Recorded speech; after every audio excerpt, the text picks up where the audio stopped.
Hello once again, everybody, and thank you for joining me here on this Tuesday, October 10th edition of Bang the Book Radio. My name is Adam Burke, your host for the next hour and 10 minutes or so. As we cover all kinds of things in the world of sports from a betting focus. Happy to have you with me here for our Tuesday show. Our guest is Sports Cheetah from WagerTalk.com with our Hunting for Winners segment. Once again, just recording a full hour with him.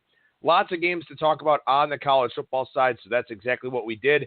Not as many listener questions here this week. Touched on a couple from last week since we didn't have Cheetah on the show. But lots of good game breakdowns and some analysis of the line moves that have happened out there in the marketplace early on in Week 7. As far as what's going on over at BangTheBook.com, make sure you're heading over there every single day. We've got tons of great stuff going on. Working on some game preview stuff for college football and the NFL. We got Parker Michaels' NHL picks every day over there. I'm doing a lot of MLB playoff stuff. I'm previewing the Indians-Yankees games, previewing the entire day with my picks analysis piece.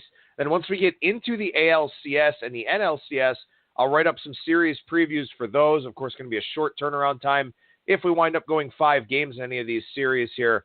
But you can check that out over there at BangTheBook.com. Don't forget about our contests page. Lots of great stuff over there. You sign up with your email address. You'll get a daily newsletter, but you'll also be able to win cash prizes for the top monthly win percentage, top ROI, top number of units won, daily streaker, and daily or monthly pick of the day. So lots of contests you can get involved in over there. Win some cash prizes. Again, we just send you a newsletter. That's it. We don't spam you with anything else. We just want you to be aware of our content and to get involved and see if you can win some things over there at BangTheBook.com. Finally, our Sportsbook review section is over there. We've got write-ups on all of the major names out there in the industry, some that you know, some that you may not know. We've got exclusive promo code offers for all of those sports books over at BangTheBook.com. Of course, if you sign up over at DSI Sportsbook using the promo code BTB and the number 25, you get a $25 free bet just for signing up, 100% deposit match bonus for the sportsbook, 100% deposit match bonus for the live casino as well. So if you want to take advantage of that, we certainly recommend that you do. And again, we talk about it all the time here on the show. Getting half points, getting reduced juice, all that stuff matters so much, not just for college football and the NFL, but now the NHL is going on, which is obviously a money line sport. You got the NBA and college basketball coming up as well, where those half points and those full points really, really matter. You know, we'll talk with Cheetah here during this segment about buying points, get his thoughts on it. And, you know, a lot of times you don't have to buy points if you have multiple outs at your disposal, so you can shop around for the best prices, whether it's on game day or early on in the week. So definitely make sure you've got, I would say, at least a minimum of 3 or 4 sports books available to you. If DSI Sportsbook is one of them, that's great. If you use 5 Dimes or BetOnline or Bovada or Bookmaker or MyBookie or any of the other ones that are out there, you know, I just want to set our listeners up for success here, and I want to stress the fact that you need to shop around for the best prices that are out there.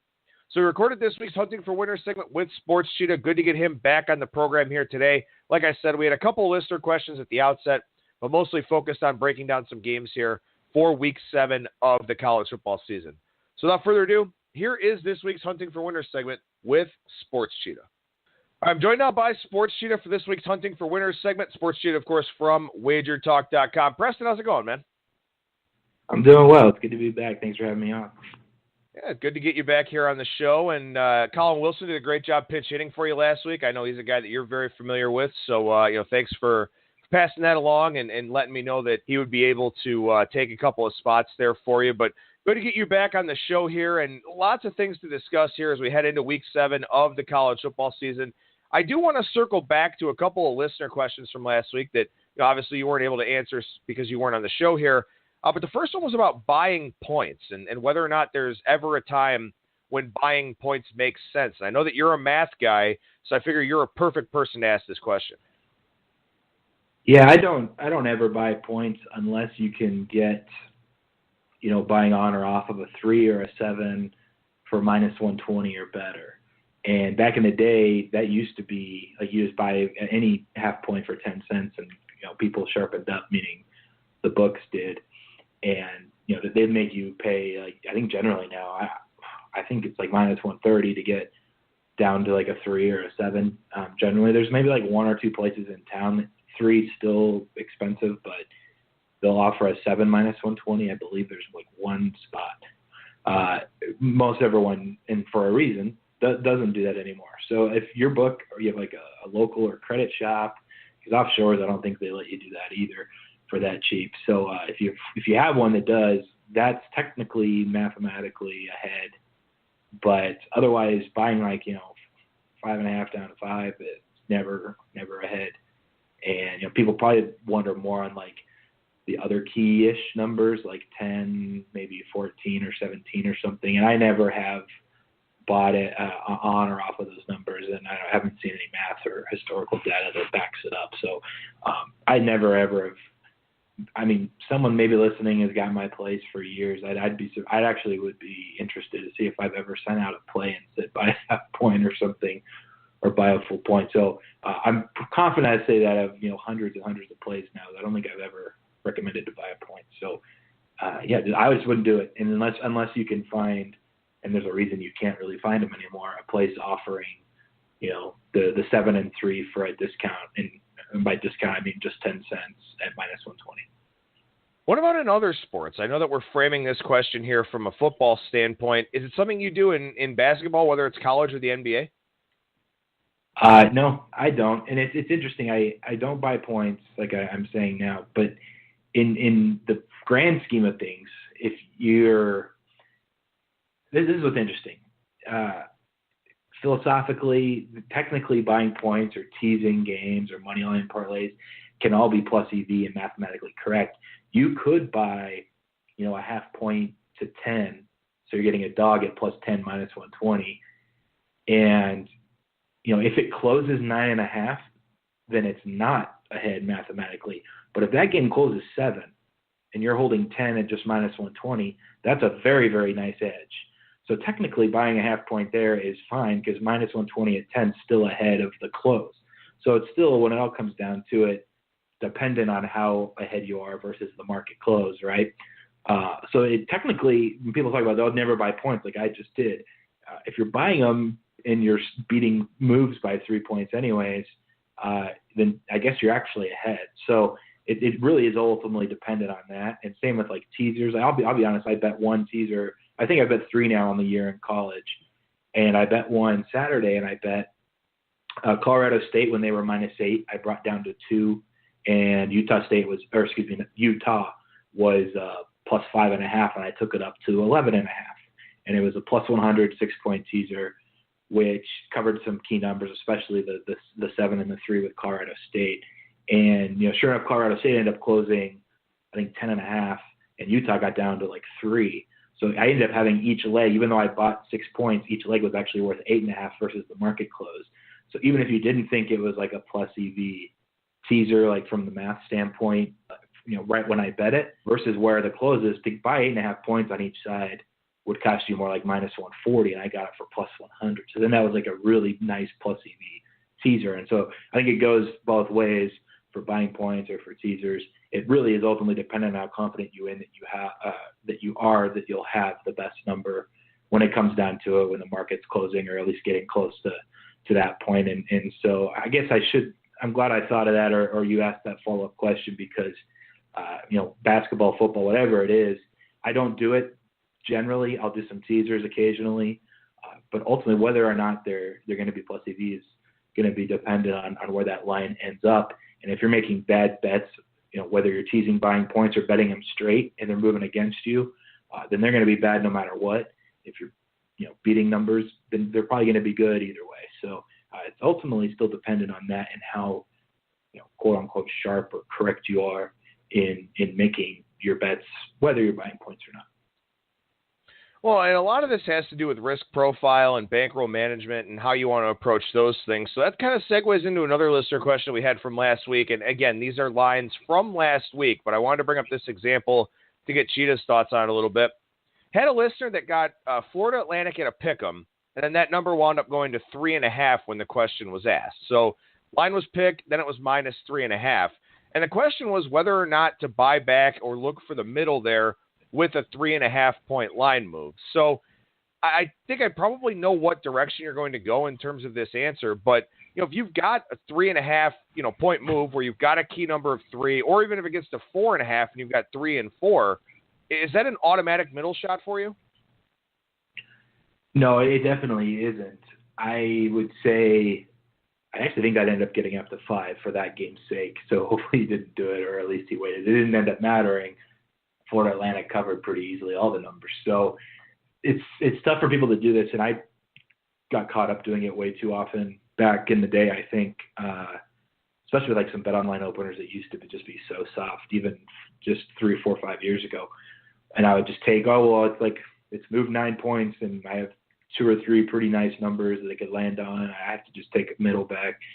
It ultimately depends on which side you like or is correct, and you really need to think of them as independent events, especially, I'm not sure when he bet Florida Atlantic pick. It must have been early in the week, or maybe it was I don't think it was a game of the year, so it must have just been like the bet online opener. If you bet pick and it moves up to 3.5, 4.5, the only reason you're betting the plus 3.5 or plus 4.5 is because you don't like the Florida Atlantic side, or you like Old Dominion as an independent event. Now you pretend like you don't have pick with Florida Atlantic. Would you bet Old Dominion plus 3.5? No, probably not. So then you shouldn't be doing it just because you have a really good number in Florida Atlantic pick. So I think you really have to just treat buybacks and middles as independent events. And if you liked Old Dominion at 3.5, but you knew, for example, that the market was going to be on Florida Atlantic and it was going to move up, then great. Now you have a nice middle, and you have you have the ability to bet Old Dominion at that point. But if you didn't like Old Dominion, then why are you even bothering? So that's generally I would say is don't do it unless your real position or you're strongly, I guess, leaning, whatever it could be, on one side. And if that's the case and it requires a buyback, then go for it. But I would generally just hold on to a ticket that more often than not it's going to cash, and you have a good price at pick when the current market's 3.5 or 4.5.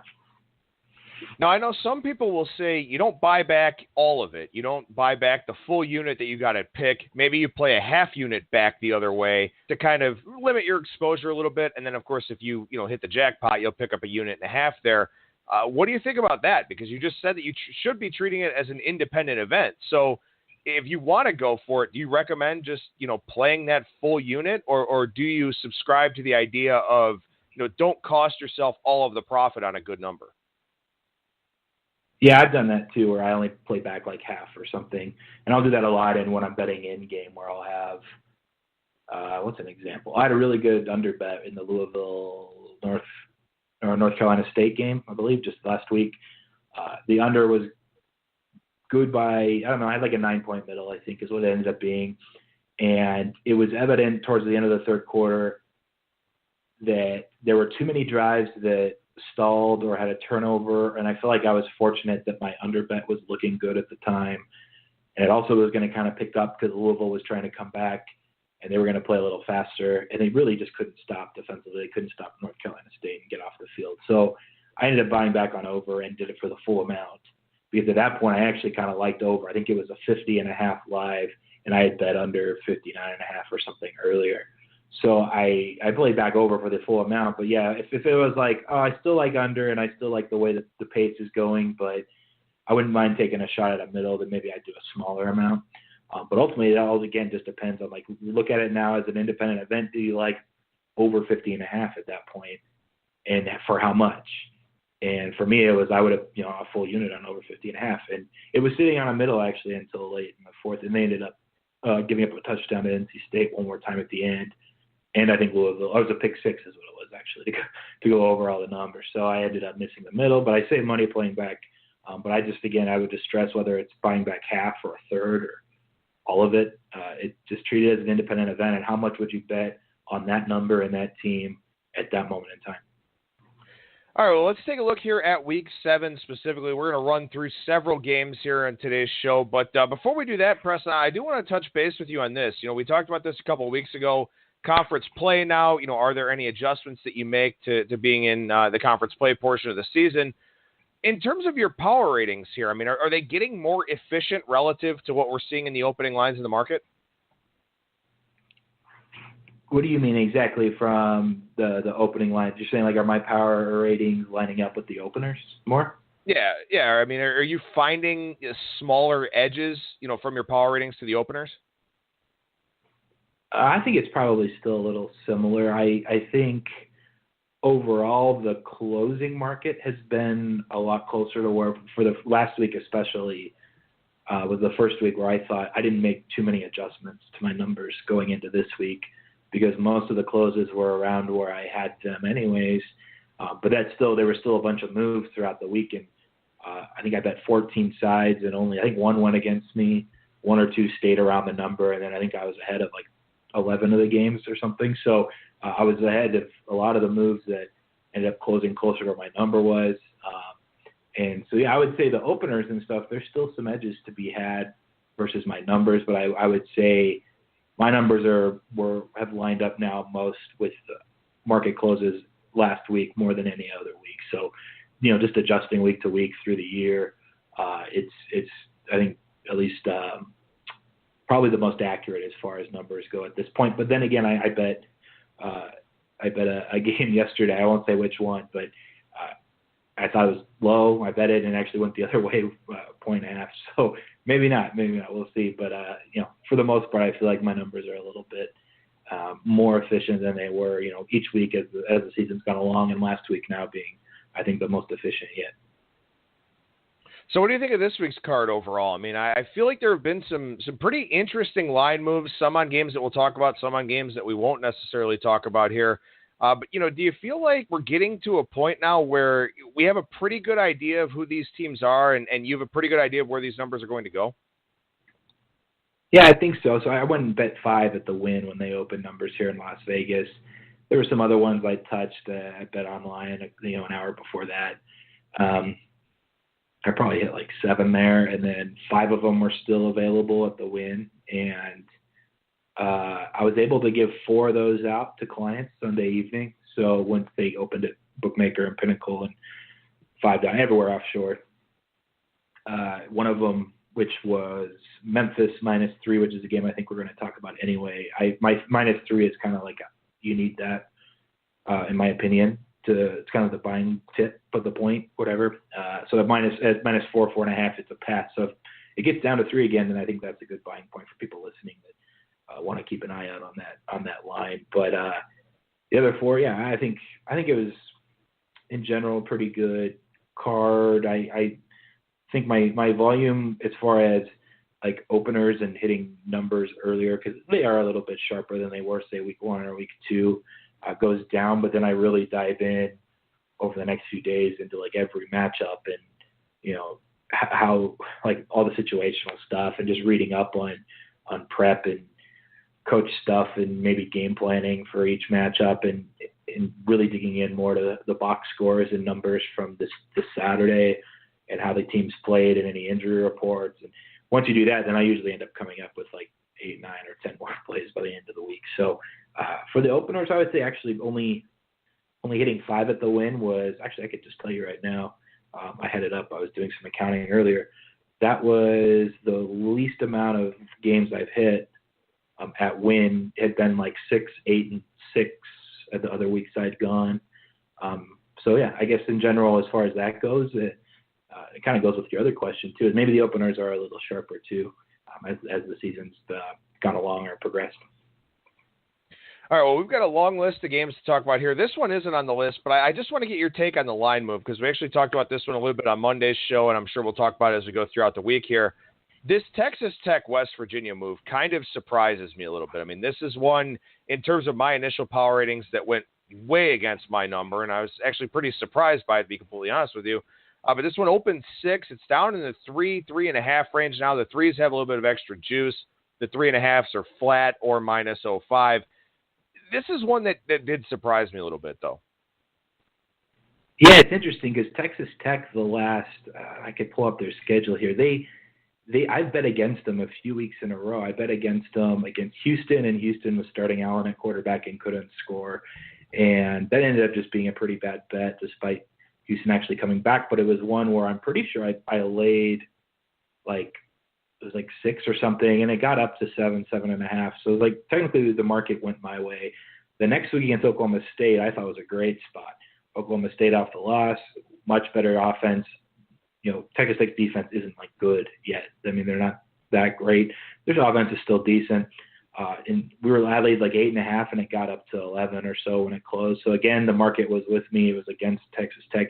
In that game, Oklahoma State got inside the Texas Tech 10-yard line, 12 out of their 13 drives, and managed to not score very many points. They only won by 7. They were inside the 4 5 times, and they kicked field goals 5 times inside the 4, first and goal on 4 or less. They had to kick 5 field goals, and they missed 2 of them. So as you can see, if they just would have made one of those or gotten a touchdown on one of those, would have covered. So that one I was fuming. I was like, that was like the dead right side. I still don't think Texas Tech's very good. Then here again, I'm like, wow, against Kansas, the number I can get 17 and a half. And so I bet Kansas, right? And it got down to 14. It was like way ahead there on the move. And Kansas was about going down early fourth quarter to cut it to 9. And there was like a 85-yard fumble 6 the other way. And now they're down 23. And then it picked 6, I think, right away again, and it was like 30, and then the game was over. So again, I still feel like Texas Tech isn't very good. And the number, I'm surprised by the move down, to be completely honest. And if you look at the box score in the West Virginia TCU game, I was on West Virginia. I bet some money line. They dominated TCU. They lost the game because of a punt, because his teammate was an idiot and blocked the TCU player into him as he's trying to get the punt. So it was legal, and he fumbled it, and it gave TCU a touchdown. And there was, I think it was one other turnover that led to a TCU touchdown. And it was the 2 turnovers there that literally, I think, cost TCU that game winning outright. And they had a chance. They tied it up late in the game. They had a chance to win anyways. So I actually think West Virginia is, with Greer at quarterback and defensively, they've just been better than what people had expected coming in this season. They're one of the teams I severely underrated entering the season. Luckily, I never bet against them like in season win totals or anything. I respected them enough to stay off, but they're a really good team. And now home against Texas Tech, and it's only 3.5. I definitely think that's short at this point. So what goes through your mind when you see that? I mean, I don't know what your number is necessarily. I kind of presume by the way you're talking, it was probably somewhere in the 6-7 range, kind of where it opened. So what goes through your mind when you see a game? I mean, these are numbers guys that are grabbing these. It's not like this is public money or anything like that. These are numbers guys with some influence early on in the week, softer lines. There's not a whole lot of handle out there. What comes to your mind when you think about this? I mean, do you just go ahead and play it and not worry about it?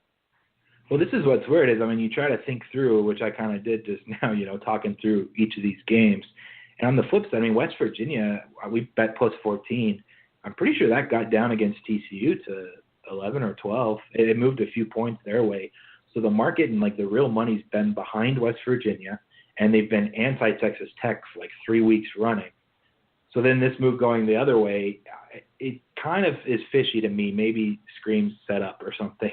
But you can't really, you shouldn't be betting or gambling, oh, this is a setup, I'm going to take the -3. I mean, you can't, you still have to be confident in your numbers. And if you have it at 7, let's say, getting a -3, -3.5 is definitely worth it that. So you kind of have to be confident, look into it, like, think through things, analyze how their games and markets have been each week. But this is one, if I had to guess, that comes up. But, I mean, you're right. I mean, people that are betting these earlier aren't really doing it. It's not like the public people betting $50, $100 a game. It's usually guys hitting it for the limit because they're doing number stuff or setting something up, which maybe we already saw once it got pushed down to 3. It looks like it's come back up now to 3.5. And maybe you end up seeing it get back, driven back up to 6, 7 down the road this week. It'll be an interesting one to follow for sure. It's kind of been an early week head scratcher. All right, let's look at some of the games that I did send over to you, and let's start Friday night with Washington State and Cal, and this is a brutal spot for Washington State, and I think that's a little bit of the reason why this number has come down a bit. It opened 14. There's 114 out there on the board as we're recording here Monday evening. That's at Bovada, so that's not really a big surprise that they're holding on to the 14. Everywhere else, pretty much at 13. There's a 13.5 at Greek. Heritage got a 13.5, but predominantly this number here is 13, and it's a challenging situation because Washington State is very good. Defensively, they've been exceptional. Offensively, we know what Mike Leach's teams can do. Cal is clearly the inferior team here. Spot does favor Cal, though. So, how do you put the pieces together of a game like that here for a Friday night? Yeah, this is one I actually did bet yesterday. So it opened, I actually don't know. I think it opened 13.5 at BetOnline, and it got bet up to 16.5 for whatever reason. And I'm pretty sure the 16.5 was like plus 100 on Cal, the dog. So I bet that, which was only just a couple $100 that I could get down. But then I went to the win and bet plus 14. That was kind of my buy point was down to 14. And then I got some at Chris when it opened there at 15. So this is actually one of my favorite plays this week. Friday night game, good spot. Cal's defense is phenomenal. And I've talked about it, I think, before on the show with Wilcox coming over from Wisconsin. I think we kind of predicted it before the season started. It just wasn't, we weren't sure how good they were going to be. In the last 2 weeks, people forget, like they played Oregon before Herbert broke his collarbone and was out, and we'll get to that in a second. And then they played Washington, and so they've been, and then before that was USC, who they almost beat, so they were in that game and they turned it over 6 times in the fourth quarter and had a chance anyways. I think with 7 or 8 minutes left, it was still tied. I think this is a really good team, and now they're coming home after playing 3 teams that are at least similar, if not better, talent-wise, skill-wise, as Washington State, who's been fantastic. You have to give them that. And I actually bet, I'm not like anti-Washington State. I bet them against Oregon. I thought the drop-off from Herbert was really bad for Oregon at quarterback. And it was one of those where everyone was trying to find a way and a reason to bet Oregon as a dog at home to Washington State, who was off the USC win. And it was their first road game, I think, a true road game of the year. And I just was sitting there all week looking at it, and I was like, this is going to be the game where we look back and be like, oh, that was just way too easy. And so luckily I bet Washington State, and we cashed, I was hoping pretty easily. And so I like Washington State, and I have nothing against them at all. I do actually, because they cost me that Boise State, that money line round robin where they were down 21 in the fourth quarter to Boise. But I think that's also kind of telling. They were down 21 to Boise in the fourth quarter. They haven't really beat anyone else until that USC game, and even in then you needed 3 offensive linemen on USC to get injured for the game by the second quarter. And at that point, the rest of the way, USC only scored 1 more touchdown. I think it was 7 points the last 37 minutes or something after those injuries. So their offense clearly missed it. Sam Darnold struggled. So I don't know if I buy in fully to the Washington State being like this elite top, legitimately, I think they're ranked 8th or something I saw. That's too high. My power ratings wise, they're not in the top 10. But I really like Cal anyway, and they're a team that's played now 3 opponents that are at least as good as Washington State, if not better, because Oregon with Herbert's better than they were when they actually met Saturday. So I like Cal. I think I'm with you. You said you kind of like the spot too. And I thought 14 is what I recommended to clients as being, I guess, the buy point. So at 13 and a half, I wouldn't play it. My number is 11, I believe.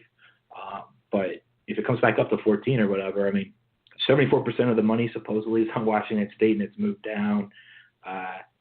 13 at Pinnacle, so it's even, and Chris is 13. Those are the 2 13s, which maybe is a little more telling. So I think it's Cal, and you can just watch the screen for people that are listening that don't get my stuff already. I think Cal snagging it if 14 pops back up is worthwhile. All right, let's move to Saturday here, and we got a handful of games to check out for Saturday. And let's go to the ACC here, game 155, 156, Florida State and Duke. Talked about this one in our Pick 6 segment on Monday, but I think it's a good spot to talk about it here with you, Cheetah. Florida State's laying 6.5 here, and you and I have had the Duke discussion on this show a little bit. What they did to Northwestern was very, very impressive. Next week, they had some issues with Baylor. Since then, they had the nice win over North Carolina, but North Carolina is just decimated by injuries this season. But the last 2 games for Duke, blown out by Miami at home, lost on the road to Virginia in a game that had a very significant line move last week. I don't know what to think of Florida State right now, and they're almost a touchdown favorite on the road in Durham. So break this one down for me. What do you see out of this game? Yeah, this is tough to break down. Let's start with Duke because I think they're the easiest to correctly rate or correctly expect to play a certain way. You went through a couple of their games. The Miami game, they lost 31-6, but that was really fluky.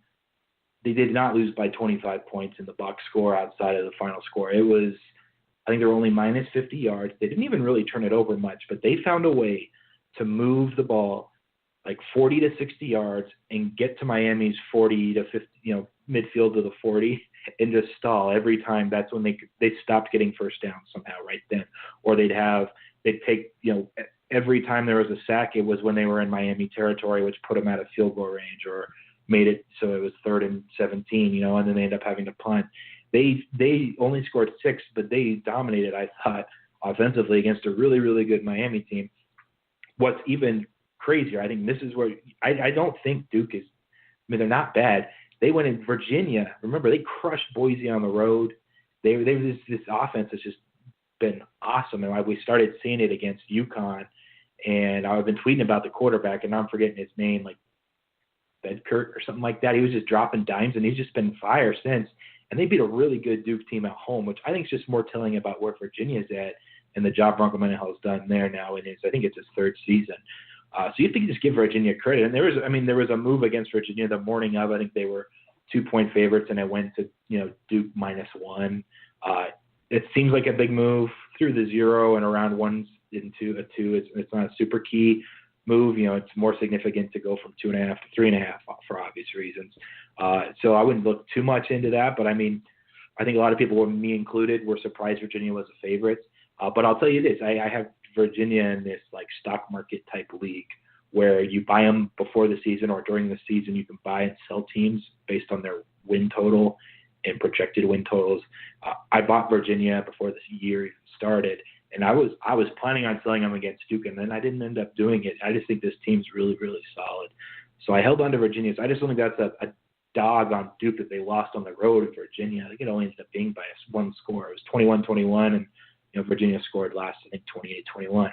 So then you're looking at Florida State. You're like, I know what to get from Duke here. I think Florida State is it Blackman, I think is the name of the backup quarterback that took over for Francois. The very first game he played ended up being that NC State game. He made one throw that I may have even talked about this on this show, but I've talked about it on other shows for sure. But he made one throw. It was a heave down the sideline. It was like a 40-yard, just like go up and get it. His receiver caught it. Outside of that, he missed everything. And there was a specific throw in that game where it was one of those like read options where you take it from the running back where you could run it or throw, and he went back to throw, and the running back just kept going sideways and ran a flat. And the play was to fake the handoff to the running back. The defense thinks, pass, and then you throw it to the running back anyway. And it was like a flat pattern. He was like 4 yards from the running back. And I know this kid's young, and I know it was his first start, and it's Florida State. It's tough, a lot of pressure. But this running back's like 4 yards away, and he threw it at the running back's behind his feet at his ankles. I mean, by the time, because it was such a short pattern, like by the time the running back could realize it was behind him, like he didn't have time to adjust. It hit the ground. And he had other passes, like short little screen passes or out patterns. He was just missing everything. And I said to people that game, I was like, I'm not like a football scout, but this guy sucks. Like, he's not good at playing quarterback. Florida State's going to struggle. And so, sure enough, against Miami if their defense didn't play so well, I mean, they would have probably gotten trucked anyway. And then both quarterbacks got hot in those last drives. It ended up being a fantastic game. I didn't bet the game, but I think, even Wake Forest, they got lucky on one. He threw it down the field, in a tie game against Wake to win essentially the buzzer. I'm not sure they're just going to be very good at all year. And my number technically says, against Duke, it should be 7, but I'm not surprised that it's a little lower now. I believe it's under 7. I should pull that up because I haven't seen for probably an hour and a half. I get to 6.5 or 7 here in town at a few spots. So yeah, for me, I think the setup is really, really good where I'm not going to bet the game, and you're going to gain a lot, I think, from watching this because we have a pretty good expectation of what Duke is. And if they're really pretty solid, which I think they are, I think this game's one they win, actually. If not, at least keep it close. And we'll really see Florida State just kind of fall out in their season. It already kind of is over. I don't remember the last time under Jimbo they only won 6 or 7 games, but I think that's what they're looking at this point. If Florida State went in and just won by like 21 or something like that, I think that would surprise me more than anything.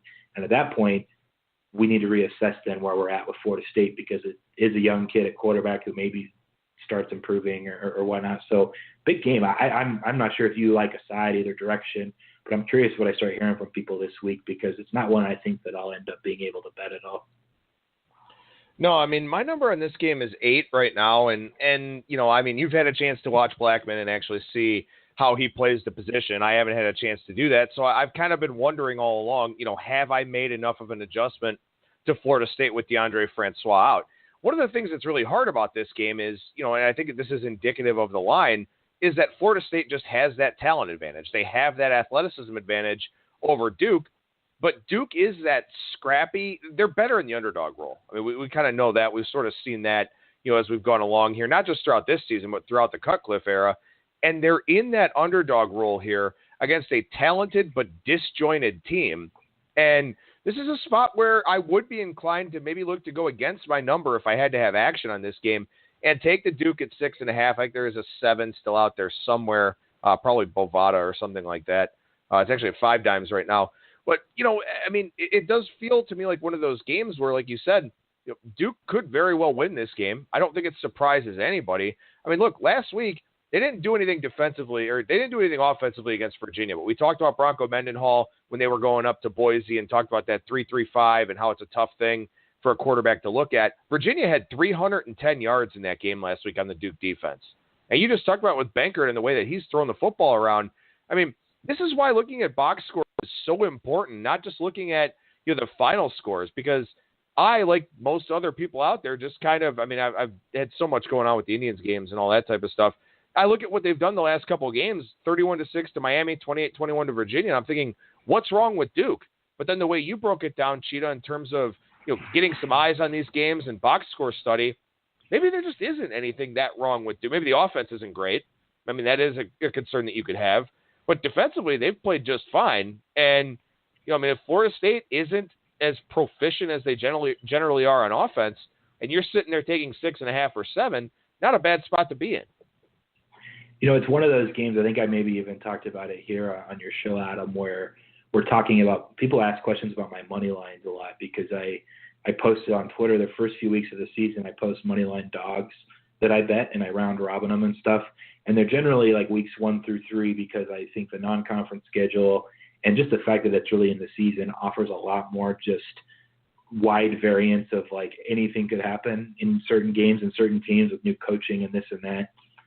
This is one where, I mean, I don't bet too many more money lines once you're in week 7, but this is one where I definitely think like this is more of a flip than you would think for like a 7-point favorite. Like that seems weird to say because if it's a 7-point favorite, it's supposed to imply, like a 70% win percentage.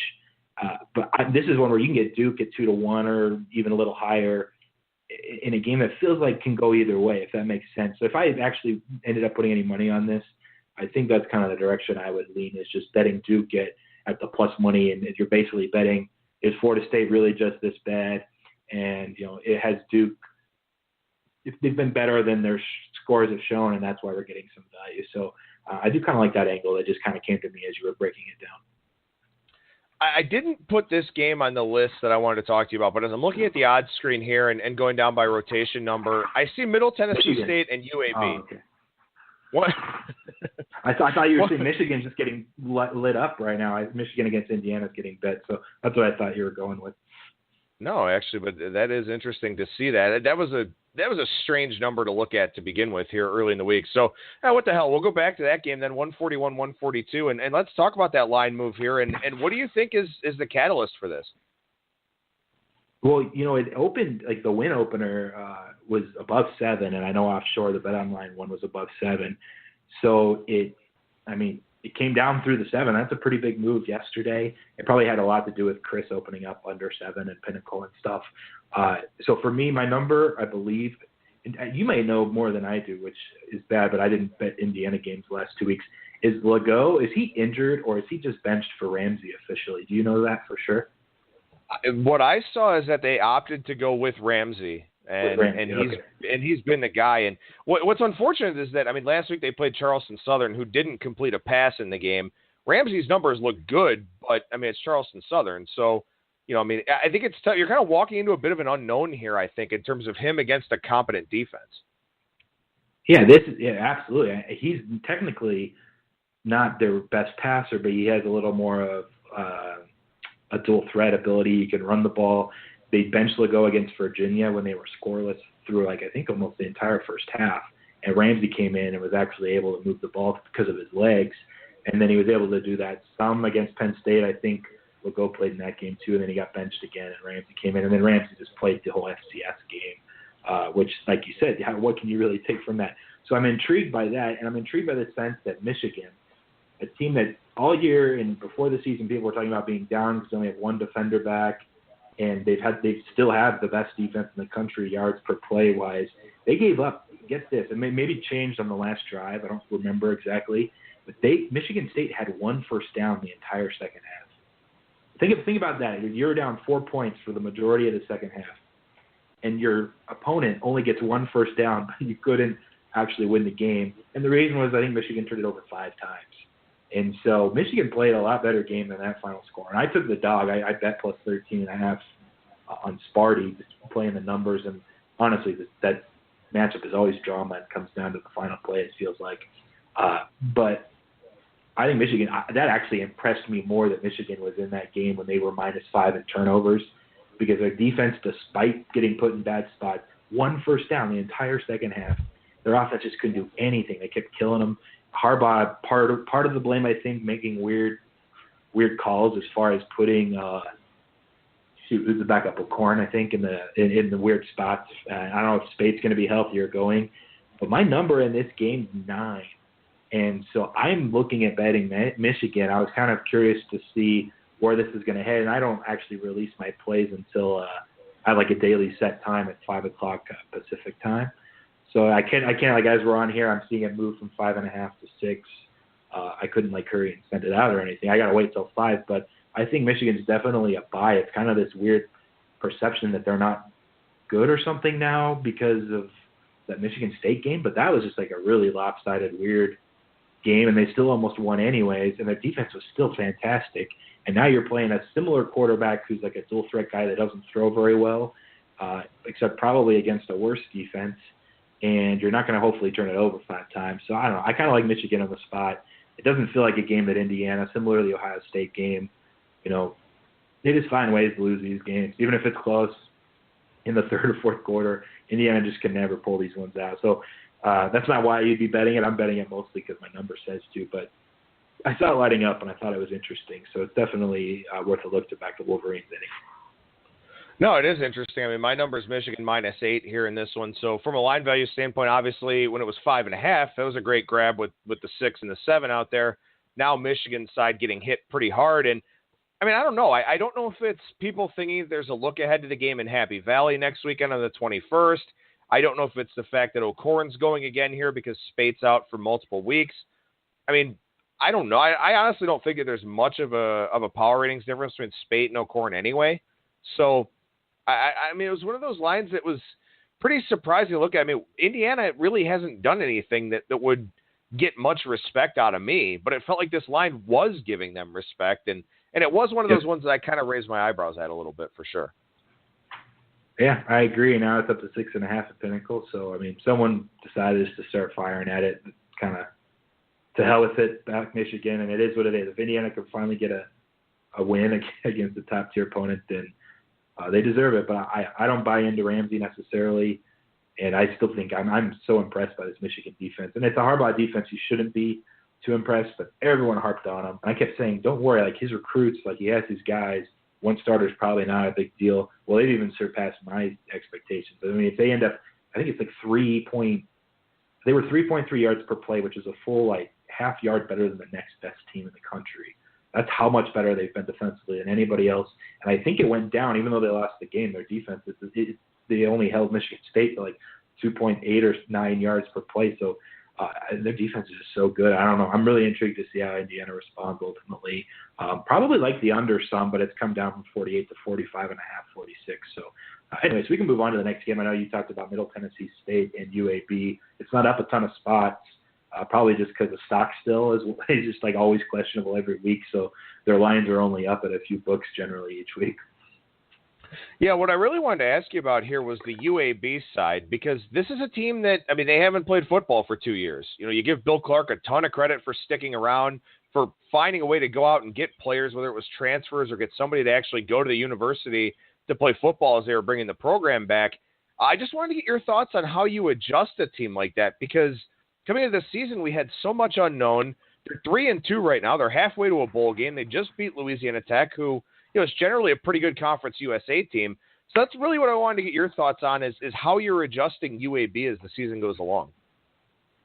Yeah, I mean, you adjust based on things we talked about before, but I mean, their market closes and then their actual, not necessarily results and the score results, but like looking at, they're very efficient offensively. They've been a really good football team. And so you have to kind of adjust for that as well. And so for me, yeah, I've definitely adjusted with them. I had money on them the last 2 weeks that was smaller money. It wasn't like a personal play I made, but was kind of tailing some other guys that really like UAB. And they almost beat North Texas outright the week before on the road. Then they beat La Tech outright at home as what ended up being, I think, closing around 10-ish. And North Texas they were almost a full 2-touchdown underdogs and lost 43-46. So they've been fantastic. I mean, you have to give them credit. My number, if without Stockstill, I had Middle Tennessee State -6, and it's 4.5. There's a 5.5 at Westgate. I think it's probably about right, but I'm not surprised to see it shaded down a little bit from where my number is at 6, just because UAB's been so hot. Yeah, that's fair. I think my number is 7.5, and I'm hoping Stockstill's able to play just because he's a fun guy to watch. And I mean, I'd like to see him healthy because I think he's got possible NFL future as a backup quarterback somewhere. I mean, he is a coach's kid, so that doesn't hurt. I'm sure he'd be a nice guy holding the clipboard there and making some play calls. But I mean, he just, like you said, he hasn't stayed healthy. And this Middle Tennessee team is one where when he's not playing, it's not like it just affects the offense. It affects the defense in a big way too.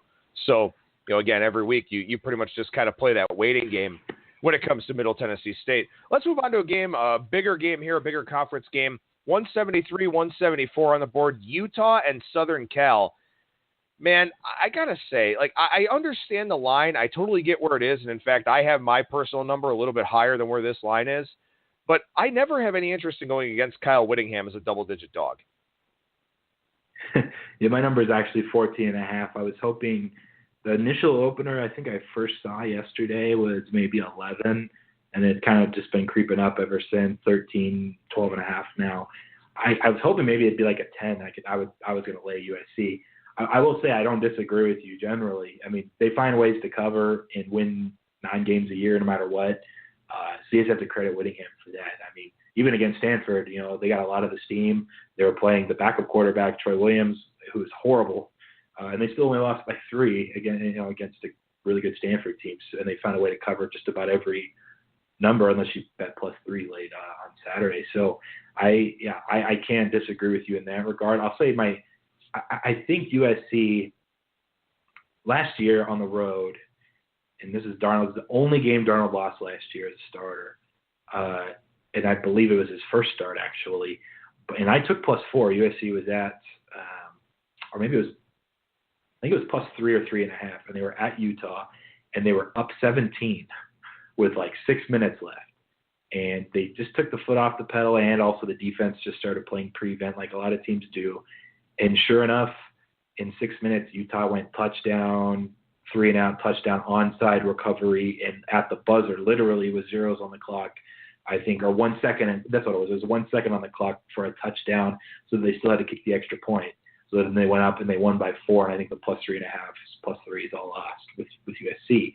I don't think that's like ultimately when guys talk about like revenge games and this and that, the Cowboys-Packers game, that wasn't why I bet the Cowboys yesterday, for example, because they lost to the Packers in the playoffs and it's a revenge game.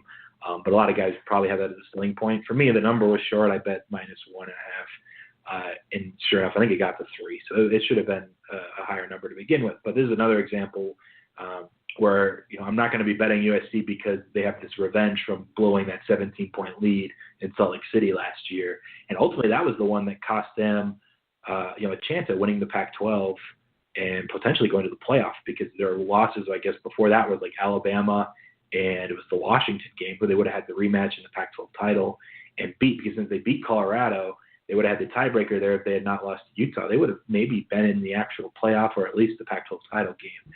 And so that changed a lot. So, I mean, they're probably thinking about it. It's Darnold's only loss last year, and they just choked it away, and there's a lot of guys back from that team. And so it feels like one of those where if they're going to try to just run it up and punish Utah from the get-go, and they're going to be frustrated about it. So for me, it'd be USC or nothing, but mostly just because the number is short. I think I said 14.5, and I'll pull it up. Yeah, 14.5. So there's some value still, I think. On the USC side, I was hoping, I kind of got greedy and didn't take the early 11s. But, I'll probably end up passing on the game, or it'll be a smaller play for me on the Trojans. Yeah, I got this one even a little bit higher than that. I actually have it in the 17 range. And I remember that game that you're talking about with Utah because I was on USC in that one, both plus the 3.5 or 3 and the money line. So I definitely remember that one very vividly. The thing quick, about sorry, it, Adam. Go ahead. Yeah, just real quick, I want to make a point. Your 17 is actually probably a lot closer, assuming Huntley's out again. Like if Troy Williams is quarterback, then I would adjust a couple points for my 14.5. So that's worth watching for people listening. I just wanted to make that point. If Troy Williams is ends up being the starter again for Utah, then I think Adam's 17 is a much better number than 14.5 would be. So I mean, he's a couple point drop off for sure. And I mean, he was the starter all last year, and they weren't very good. And now he gets another chance against Stanford, and he was horrifyingly bad. And so now going into USC, I don't trust him at all. So I think 17 maybe even is correct if Troy Williams is the starter again. So just worth watching that throughout the week. Well, and I think part of it, too, is maybe people have downgraded USC a little bit because after that Stanford blowout, they struggled with Texas, they struggled with Cal, they lost to Washington State. And I think people have kind of, knocked them down a little bit. But look, Texas is a pretty good football team. They're very athletic. They've got plenty of talent.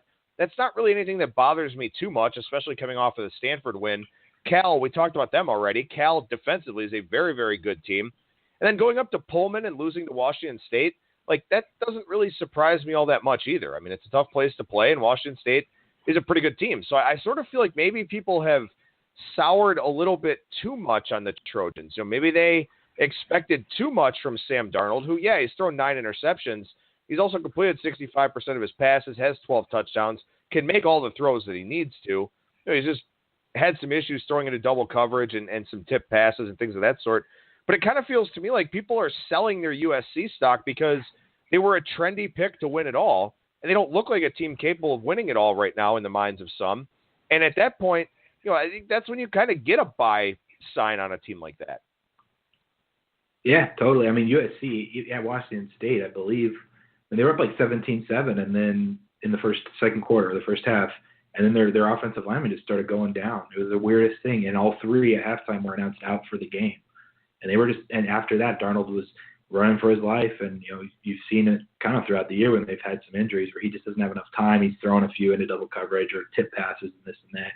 And they've just, I'm not sure exactly who from that trio of 3 guys is still out or, has returned and played last week against Oregon State. I imagine it was Oregon State. If they needed to rest, they rested. But it's worth eyeing in on those offensive lineman injuries as well throughout the week. If they play, then I think their offense is a lot better, or at least the backups now have a couple games of experience too under their belt. Because throwing into on the road at Washington State, they almost won it anyway, which is in a sense kind of impressive. All right, let's talk about that Navy-Memphis game here, 193-194. Memphis a 4-point favorite after they hung 70 on UConn last week, and that was one of the easiest winners I've had this year was playing Memphis in a bounce-back role there, and Riley Ferguson just put up, they weren't even video game numbers. I don't even know what you want to call them. But they draw a much more difficult opponent here this week in Navy, and this is a really fun game for me to break down. I love the AAC in general, but you've got this high-powered Memphis offense. You've got this marginal rush defense against Navy, who wants to burn up as much clock as possible. We know what they're going to do with the triple option. They're very, very disciplined. A lot of things to unpack about this game. Yeah, this is one, like I mentioned earlier in the show, I thought Memphis at -3 was a good bet. My number 7, and, Anthony Miller, I think is the receiver's name. He had like 4 touchdowns, I think, last week in that game against UConn. Against UCLA, he had maybe 3. He's a baller. I hope he plays at the next level because he's really, really good. And obviously Riley Ferguson is as well. And I don't know, Navy, they're just a team every year, and they don't really cost me a lot of money, at least yet. But they just win no matter who comes back and returns. They just find ways to win. And even last week they blew a huge lead. They're up like 21 on Air Force. And then they were down 4 at the end of the game. They blew it, and then they just, even in a minute left in an option offense, they went down the length of the field basically and won it at the buzzer. I think there was 15 seconds left or something, and they won by 3.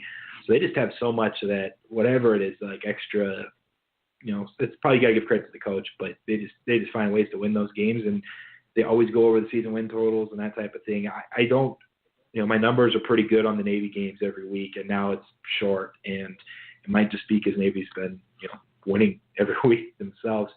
I will say this: Memphis last year in a chance to repeat, I think, go back to the ACC title, the AAC title. They lost by 14 on the road at Navy, so it's a little bit of a little bonus, like revenge from that game. And Memphis themselves, obviously, still trying to win the conference, and they lost to who might end up being the best team in the conference, Central Florida.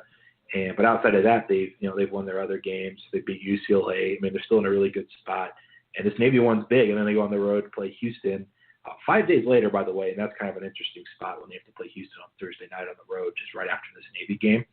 But yeah, I think Memphis is the right side. The number's still a little short. They are the better overall team. Ultimately, it comes down to, can they slow the option?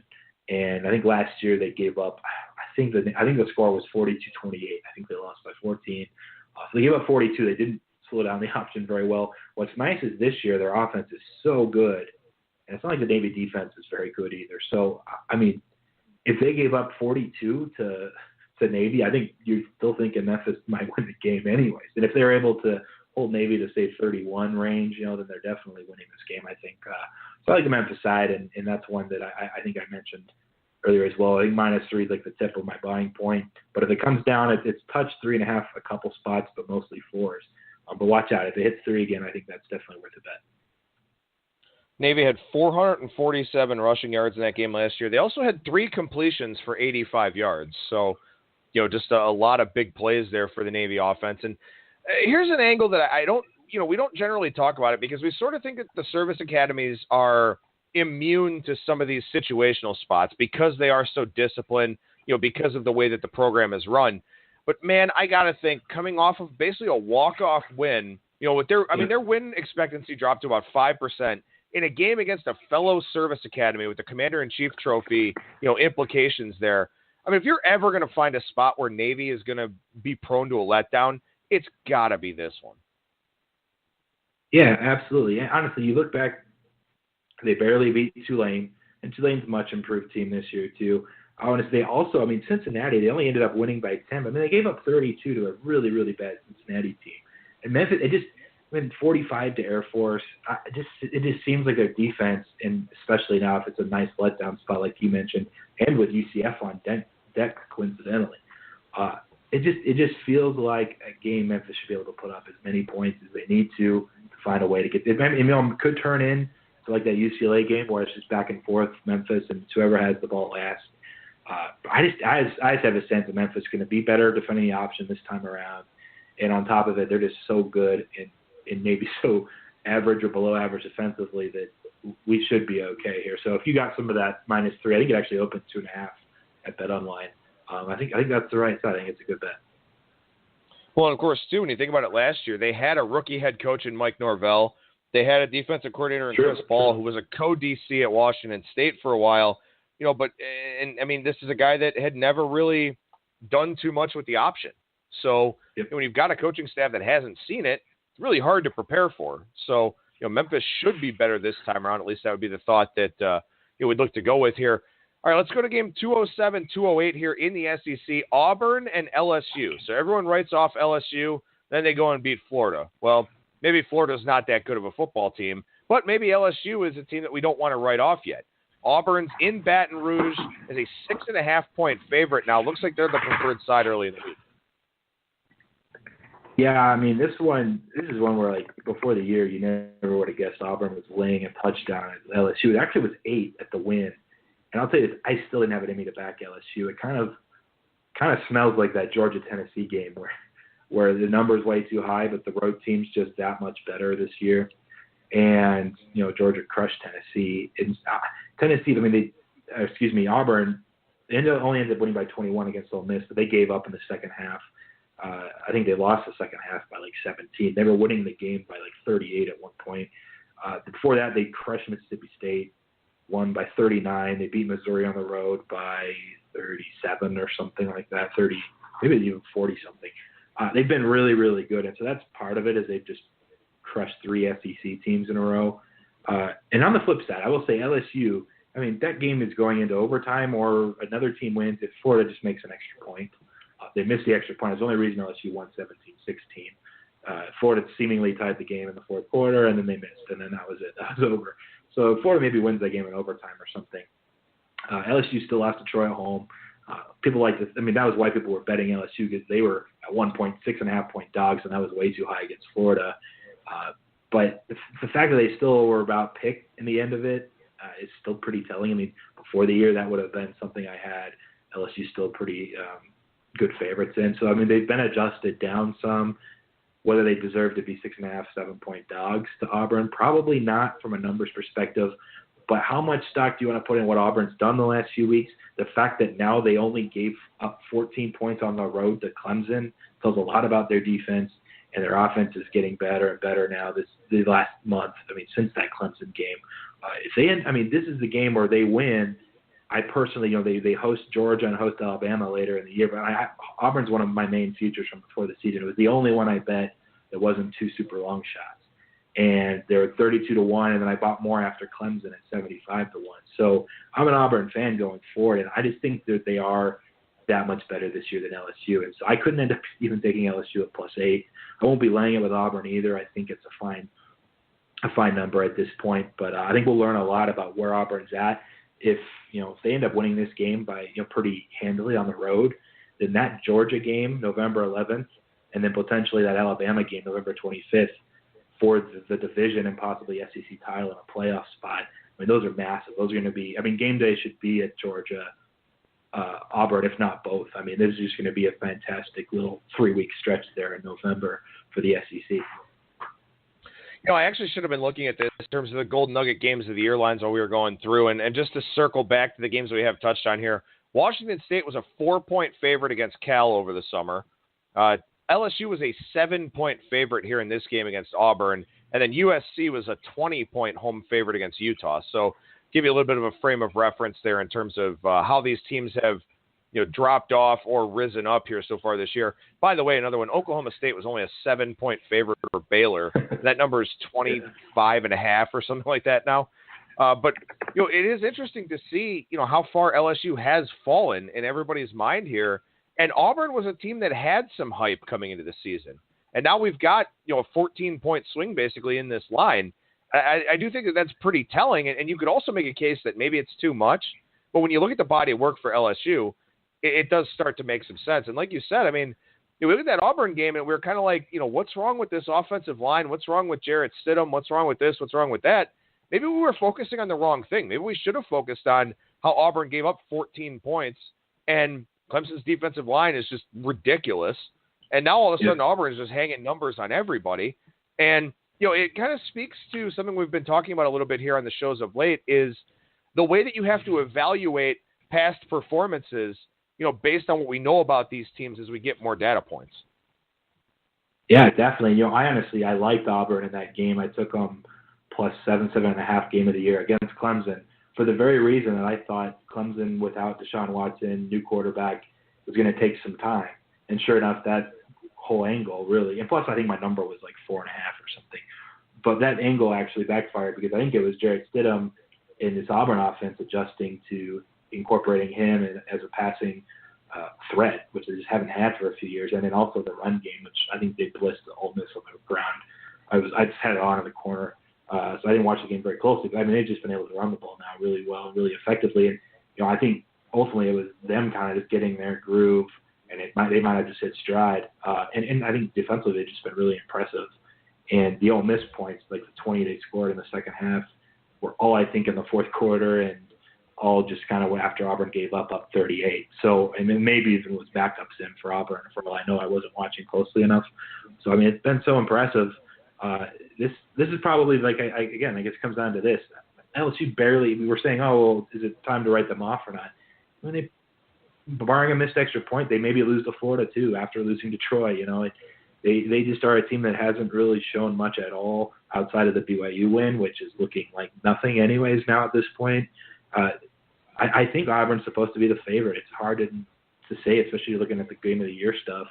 And if I just have a lot of money on Auburn futures, but if they can actually just show me that they beat LSU on the road easily, like say they win by 17 or 21 or something, then I mean, Auburn, you have to give them the fact that they're this big of a favorite. I think the market is respecting them. But then, just to see them actually just do it then and cover even this number on the road at LSU and Baton Rouge, I mean, they're here. They might be here to stay. And, there's probably some people that have just been back in Auburn each week. And I know the Ole Miss number, it came down to when you actually bet it, when Ole Miss scored at the end. Some covered, some didn't. But they crushed Missouri. They crushed Mississippi State. I have a feeling Auburn might just be really, really good, similar to Georgia earlier this year where we were kind of all underrating them. And so a couple weeks back, actually, when I said I added Auburn 75-1, I added Georgia 25-1 because they play each other on November 11th. And I was like, the winner of that game is going to be in the SEC title game potentially. And so I had to take both. So it's kind of like a combined 50-1 shot on one of those teams. So maybe I'm just talking up Auburn because of that. But I really, since before the year, just been high on this team. And I think this is one of the games that they'll hopefully prove that, they're here to stay. 2 Pac-12 after dark games on Saturday. Oregon and Stanford is one of them, and this is a game that would look a lot more interesting if Justin Herbert was able to play, especially with Jim Leavitt and the fact that Oregon is getting a bit better defensively, but, I mean, obviously they don't play a similar style to Stanford, so not a great X's and O's game, but it's the other game late in the Pac-12 that I want to talk about, Washington and Arizona State. Now, Washington's a 17-point favorite. Bookmaker and DSI have popped up to 17.5 here. Arizona State is a team that you and I talked about a couple of weeks ago, I think. It was probably prior to the Oregon game, or maybe it was before the Stanford game. But this is a team that I feel like I just have no pulse on whatsoever. I mean, they had that close win over New Mexico State to open the year. Turns out New Mexico State's a pretty decent group of 5 team. Lost at home to San Diego State. Well, San Diego State beat Stanford this year, so the Aztecs are pretty good. On the road at Texas Tech, lost by a touchdown, but as we see this week in the Texas Tech-West Virginia line, people like Texas Tech. Maybe they're a team that we kind of undervalued a little bit coming into the season. Washington has played a cast of mostly nobodies until they blew out Cal last week. Colorado that Colorado win was impressive, but Colorado's not the same team that they were last year. And, there were some different things about that game, a Pac-12 title rematch and all that type of stuff.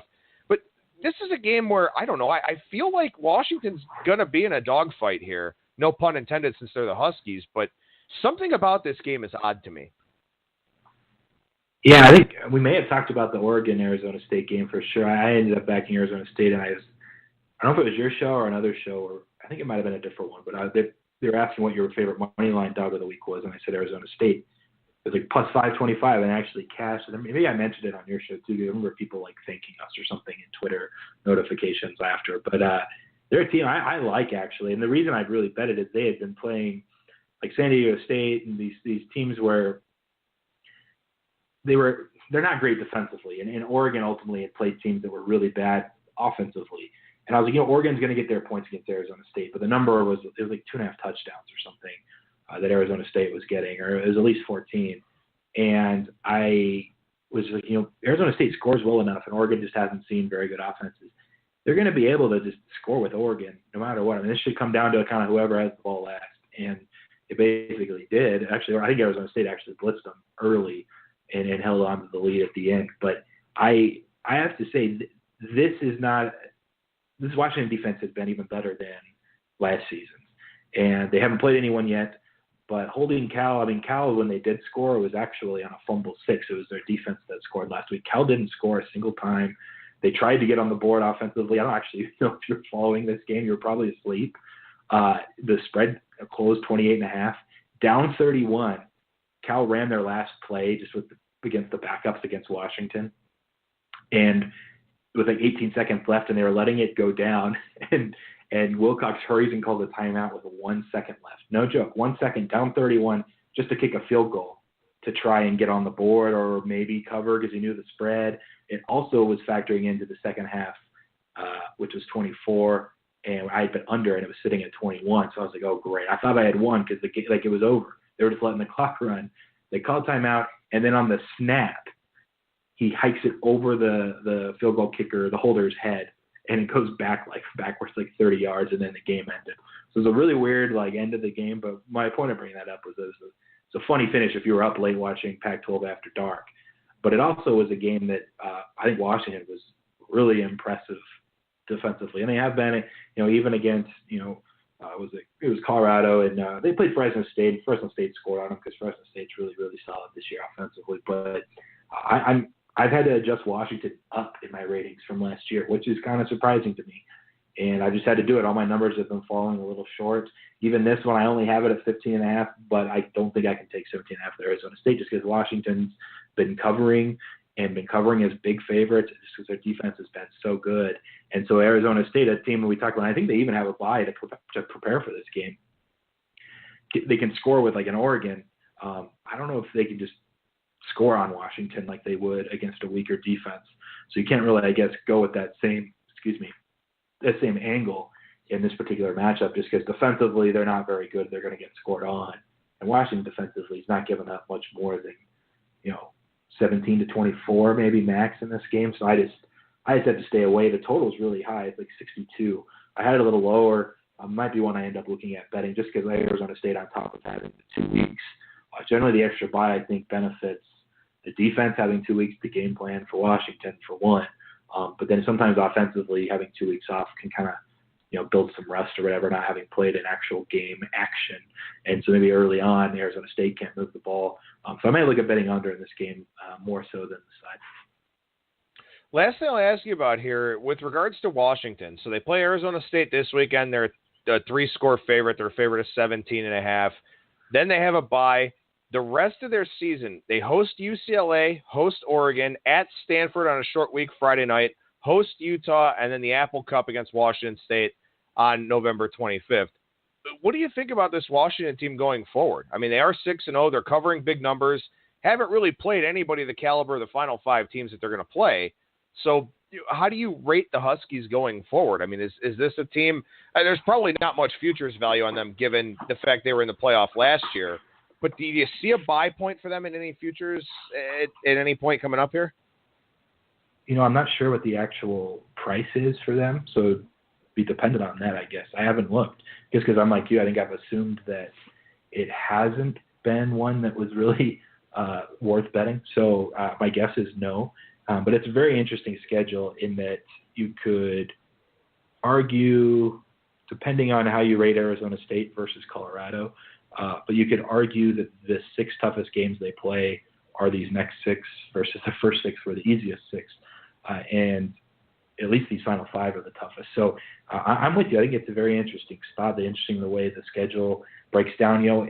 There's no, I guess, like actual quantifiable stat or data for this, but typically I think a team that's played a lot of lesser talented opponents, whatever that would actually be, it's this worst teams over and over. It's a very this would be my data set. I would tell someone who says this is bogus.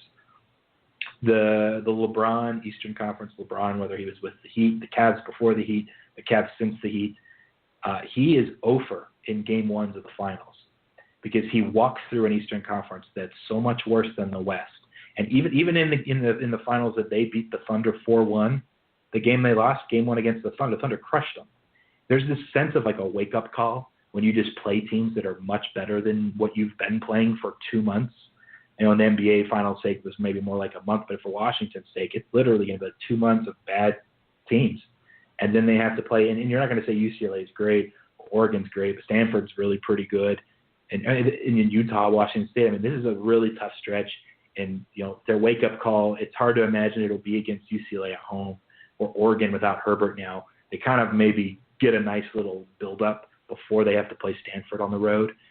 But I am a little bit, not concerned, but interested in seeing what the line will be against UCLA.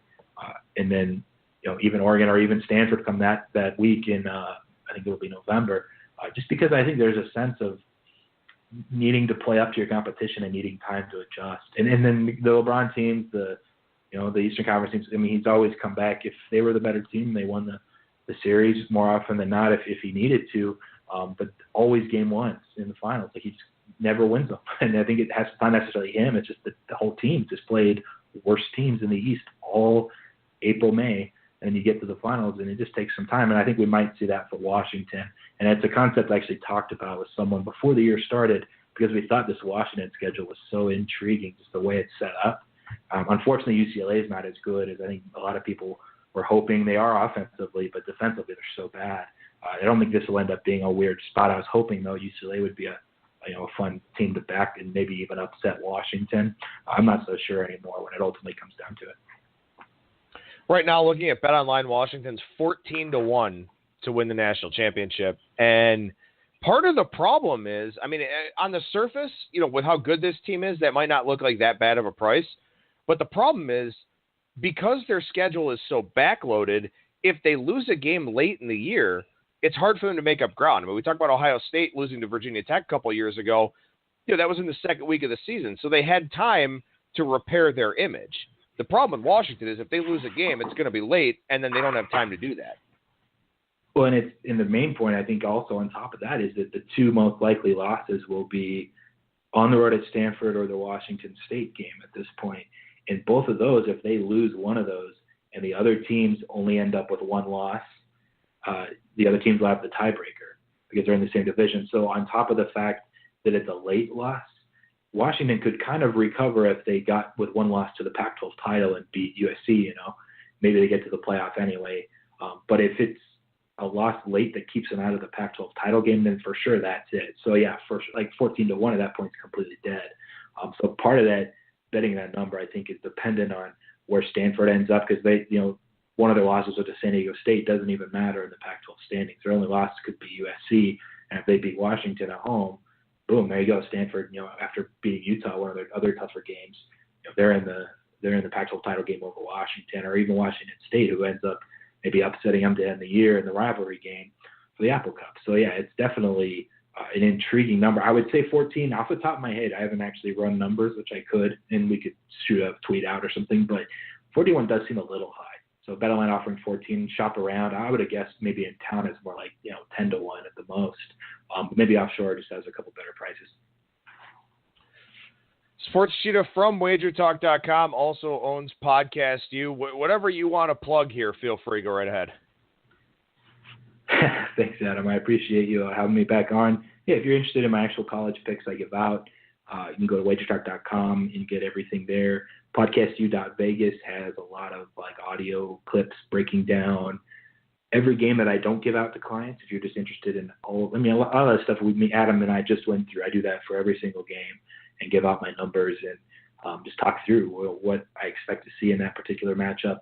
And this week I'm going to start doing NBA team previews, which will include all my season win totals and futures bets and props and stuff for the NBA season, which starts next week. So I'm going to start hammering those out this week, so you can go over there and check it out. And yeah, I think that's it, man. I appreciate you again letting me come on, and hopefully we get some wins this week in the Super Contest. Yeah, man, I hope so. And next week on the show, thanks for bringing up the NBA. We'll make sure that we carve out a little bit of time for the NBA here on the show as well. We'll talk college football. We'll also do some NFL or some NBA. Then, of course, NFL later in the week with Cheetah for the Super Contest segment as well. So, Cheetah, good to have you back on the program, man. I'll talk to you again later in the week. Absolutely. Take it easy. Really great segment there with Sports Cheetah from WagerTalk.com. Not a big surprise. He's always great when he's on the air, and I'm really glad to have him back here on the program this week. Coming up on our Wednesday edition of Bang the Book Radio, we'll hear from Brian Leonard, also from WagerTalk.com, and Wes Reynolds for our Wednesday Wagering with Wes Reynolds segment. Do some more college football and some NFL stuff there with those guys. Maybe touch on the NBA with Wes a little bit as well. On Thursday's show, Brad Powers from BradPowerSports.com and Rolf Michaels from WagerTalk.com. Friday, we'll bring Cheetah back on again for the Super Contest selection segment, and then Brent from DSI Sportsbook with this week's version of the Odds Report. That'll do it for me. Thank you so much for listening, everybody, and I will talk to you again tomorrow.